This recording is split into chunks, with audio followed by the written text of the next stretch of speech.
I went in after a seed that maybe didn't exist. People said there was a surviving clump of cycads in the old South glass house. Last of its line. I wanted a cone scale to test. I told my brother it would take an hour. He came because he didn't trust me to be careful. He was younger by 6 years. He talked too loud when he was nervous. We went after closing, over the fence. I knew where the cameras were. The place had shut down last winter. Funding gone. The irrigation was dead. They had drained the ponds. The air had that flat, wet smell, mold, soil, old fertilizer. I checked my watch. 21:17. Wind from the east. Maybe 12 degrees. My bag weighed 5.4 kilograms. I kept notes like that when I was calm. We crossed to the education wing first. I wanted the UV lamp they kept for mold checks. The first wrong thing was the plant labels. Someone had pulled them up and stuck them in new spots. Not random. The white tags made a line along the path. Every 4 meters, a tag turned sideways. I assumed a bored kid. Maybe we don't, my brother said. He wore a gray hoodie with the hood up. He had a hand shoved under his armpit like he was cold. Half an hour, I said. In and out. Inside the wing, the lights were off, but the emergency strips were on along the floor. Green light. It made the mold spots glow weird. We passed the front desk. I swung my headlamp low. The power panel showed a fault light. The extension cords had that chewed look. Clean shavings on the ground. Rat pellets under the panel in 2 straight lines, like someone had poured them out. I didn't like that. We got the UV lamp from the storage shelf. I tested it on a wall. Dust lit up. Old tape lit up. We headed toward the south houses. We followed my map. East corridor, conservatory arch, cactus room, south houses. The doors looked forced. The glass had a webbed crack on one pane, then tape, then mold over the tape. I pushed with my shoulder. The doors scraped. In the cactus room it was worse. A few sagging columns, rot. A pipe hung open with mineral crust. No water. My brother stepped around a fallen barrel cactus and it cracked under his boot. He apologized to no one. "You hear that?" he said. He kept his voice low now. I heard plastic clicking, or maybe it was water. In the next corridor, we found the cables. They ran from outlet to outlet, chewed to clean bright copper, then dead. The pellets were in lines again, not piles. Strips, like borders. We came to a T-junction. Someone had stacked catalogs and seed packets into a little wall to the left. The packets were torn and empty. They made a pattern if you looked down at them. Squares inside squares. Neat. Too neat. My brother nudged one with his shoe. I told him not to. He said, "It's kids. Or the staff. It's art." "Don't touch it," I said, and I meant it like a lab rule. We went right. The air went colder. The glasshouse roofs ahead were broken. 2 domes were missing whole triangles of glass. A grid of metal ribs kept the shape. The ivy on the walls had died, then sprouted again from the floor, so the walls looked like they were breathing if you stared. They weren't. It was that slow ripple you get when things move behind vines. I told myself that. We stepped into the first south house. My headlamp hit 10 or 12 rats at once, and they slid under benches in the same motion. Not scattering, just one curve. I felt it in my stomach. That tight little drop. "Great," my brother said. "Rats." "Keep moving," I said. We went bench by bench. I checked tags, Jubea. Not our target. Phoenix. Not our target. Pellets again. And the seed packets. Open. Emptied. They were arranged to make lanes under the benches. Little corridors. I knelt. The paper was damp and stuck to the soil like tiles. The rats had dragged twigs and plastic to make low walls and squares. Each square held dry fluff. Grass. Paper. It was geometric. You don't see that unless someone shows them. Or they test until they find what holds. Don't lose time, my brother said. We cut across to the second south house. The emergency lights flicked once, off, on, off. 8 seconds of hard dark. I counted. In the dark, something brushed my ankle. Light came back. A rat sat on my boot. It was small, gray, and calm. It took a slow testing nip at my laces. I jerked, and it fell, and went under the bench. I looked at my ankle. A wet mark. No blood. It had tasted, not taken. I'm out, my brother said. He meant it and didn't. 2 minutes, I said. South Dome. We went through the door to the big one. The largest glass house was a dome with a metal frame. Glass gone in patches. Tarps over parts of it, filled with rainwater. The floor had a low bowl at the center. The old irrigation lines ran around it like ribs. The cycads, if any, would be there. My headlamp showed the basin held a thin layer of water. Green scum. The power rack on the far wall had a breaker and a manual pump control. Someone had tried to restart things once. I stepped in. The UV lamp was in my bag. I pulled it out and switched it on.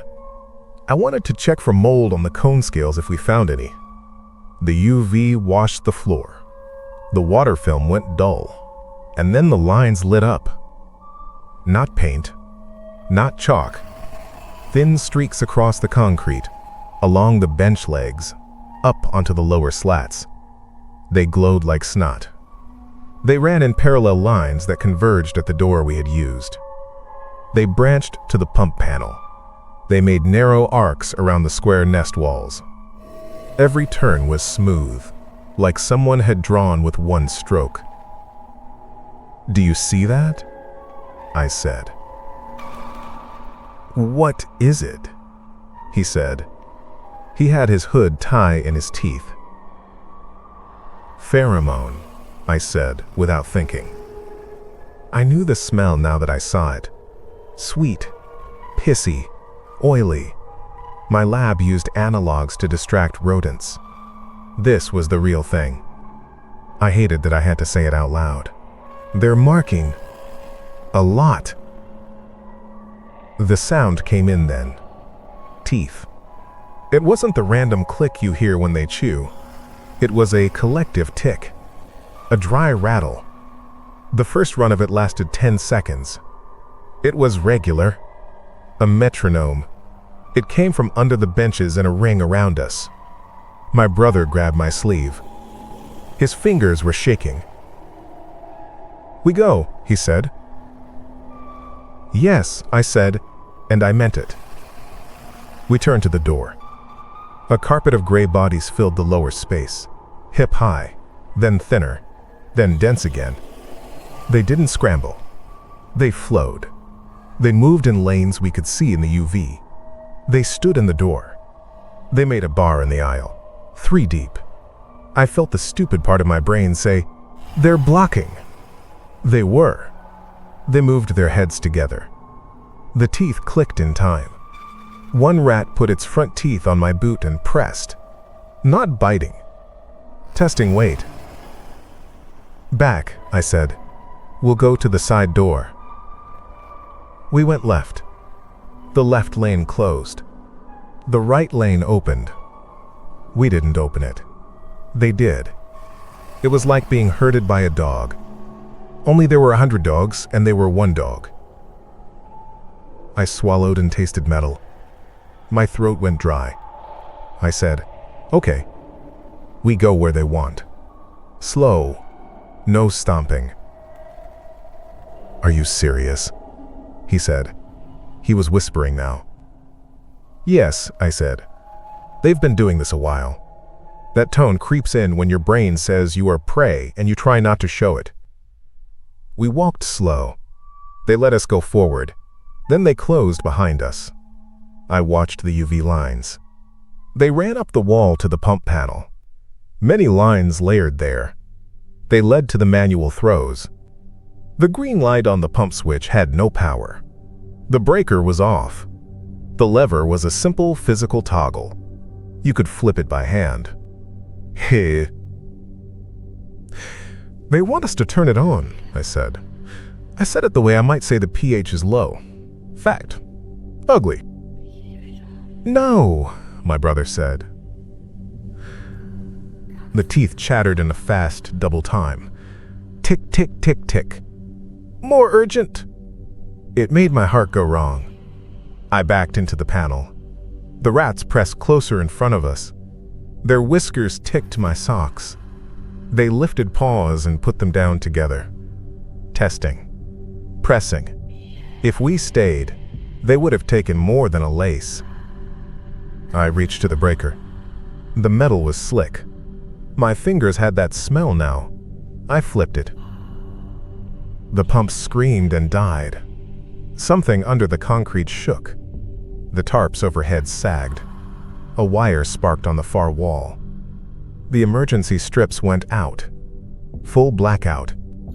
The only light was my headlamp in the UV, which made the lines go bright and everything else go night. In that purple light, they surged.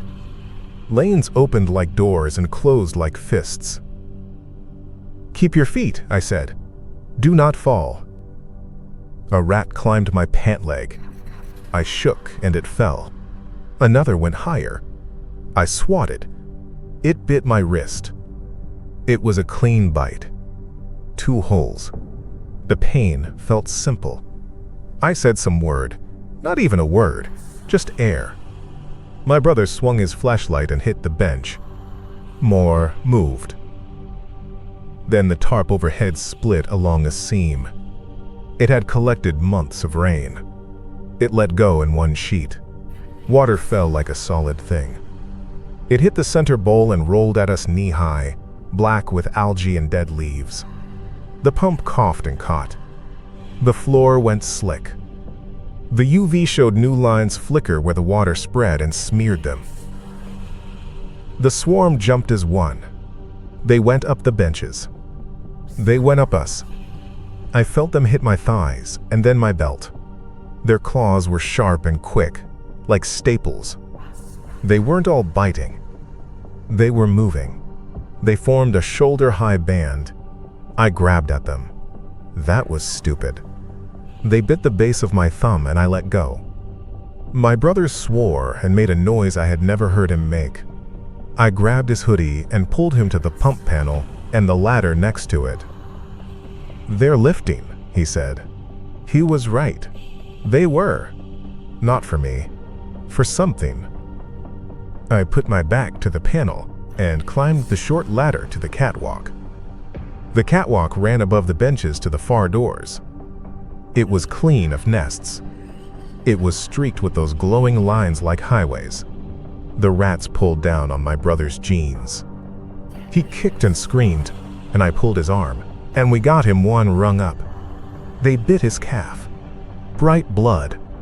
He sobbed. He did not let go. He hung on my forearm so hard I thought something would tear in me. I heard a change in the click. It slowed. Tick. Tick. And in between were little squeaks, not together. The controlled sound again. They parted under my boots. They moved aside so my foot could come down on metal. They cleared a lane on the catwalk and made a new wall on either side. It was deliberate. It was for me. Behind us, on the floor, they did not clear. They scrambled over his shoes. "Come," I said. I dragged him up and forward. Move. He cried and moved. He was always good when you told him exactly what to do. He didn't need speeches. He needed a step. I gave him a step. He moved it. We went along the catwalk. The lines glowed under the UV like runway paint. The rats paced us on the benches below. They kept their wall close to my left knee. When he stumbled, they closed in near his ankle, then opened when I hauled him. They knew the difference between our gaits. They knew the difference between the way I smelled and the way he did. We got to the far door. It was chained. The chain was old and loose. The lock was a cheap steel box. My brother said, "We're dead. We're actually dead." That tone. A high laugh under the words. "Give me the bag," I said. He passed it easy. He wanted to be free of it. It felt lighter than before, which made no sense to me. I dug for the bolt cutter I keep in the truck and had brought in case. The handles were cold. I set them and squeezed. The lock gave. It popped. The sound was loud. The teeth changed with it. They sped up. Tick, tick, tick, tick.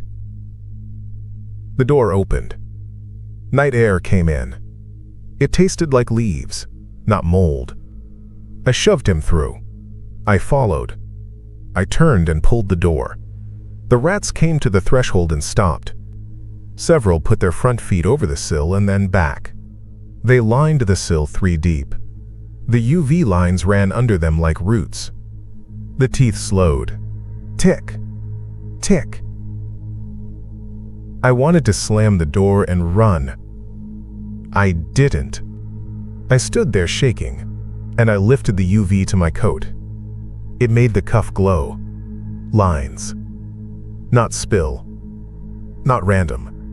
A low smear on the hem, a mark on the shoulder, and a big fingerprint-shaped smear on the back of my bag. My stomach dropped again. The bag. I had left it for a minute by the seed packet walls back in the cactus room when I had retied my boot. I had set it down. My brother had told me to hurry up. When I had lifted it again, it felt heavier. I had thought I was tired. I opened the bag now. Right there. He said, "What are you doing? We have to go." I didn't answer him. I pulled out my field notebook. It was damp. I pulled out my water bottle. It smelled wrong. I pulled out the spare hoodie I keep for him and then a ball of shredded paper and grass tucked deep against the side. It was warm. It was the size of my palm. It stuck to the bag lining. It had hair in it. It had a sweet piss smell. I almost dropped it and then didn't. I set it on the concrete. It wasn't a living thing that could fall. It was a thing they had put there. I felt 60 fingers on me in that instant. Not from the bag. From the dark. "You put it in there?" my brother said. He sounded betrayed. "No," I said. "They did." We ran. We cut along the outer path. Broken safety glass underfoot. Crunch. He limped. I kept looking back at the door. The rats stood there in a band and watched. They didn't chase. They didn't need to. That was the cold part. I knew they did not need to. At the gate, we climbed the fence. His calf bled through the denim. The bite on my wrist had swelled white around the edges. I counted our breaths to keep steady. 12 per climb. We got over. We made it to the lot. My truck started first turn. I drove. He stared at his knees and once said, "Why?" very soft. I didn't answer. We didn't go to the hospital. He wouldn't. He said someone would ask how we got hurt. He didn't want to explain it. He didn't want to hear me explain it and make it real. At home, I washed the bites with soap and peroxide. He hissed and said, "Don't," then said, "Keep going." I pulled the hoodie out of the bag. The lining had that smear. I put the bag in the tub and turned on the shower. The water ran brown and then clear. The smell never left. Not to me. I took the UV into the bathroom. I shut the door and turned off the light. The mirror looked back. My coat hem lit up like a trail marker. My sleeve from elbow to wrist shone. A big smear on the back where a rat had rested a wet paw or a whole body. The bag had long vertical streaks where something had been dragged in and out. Lines ran across my shoes in arcs. It looked like a map I had carried for them. I was careful not to think that word, them, like it was a person. It was a colony. It was a thing made of many. We slept in the living room with the lights on. He woke up twice with his calf hurting and asked me if I was awake. I said yes both times.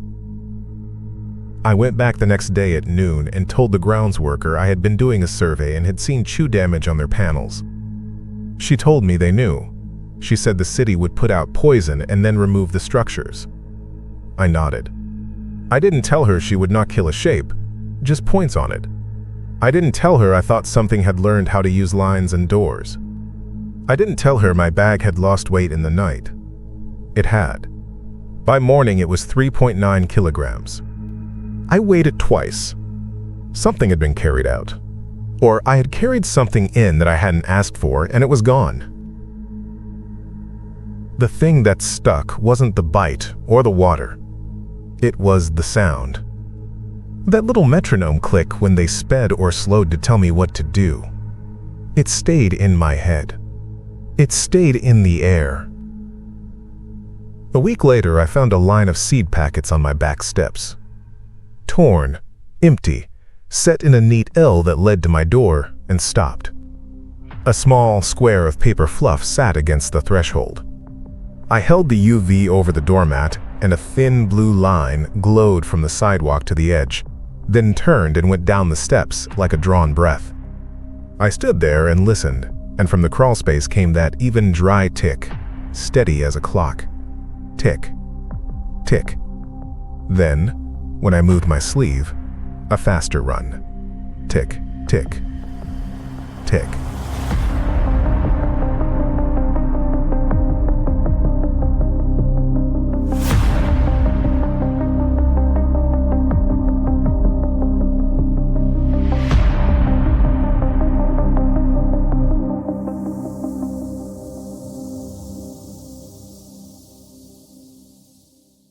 I hope you enjoyed the story.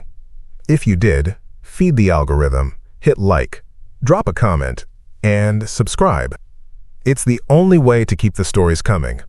And if you're brave enough, there's another one waiting right after this. See you on the next one.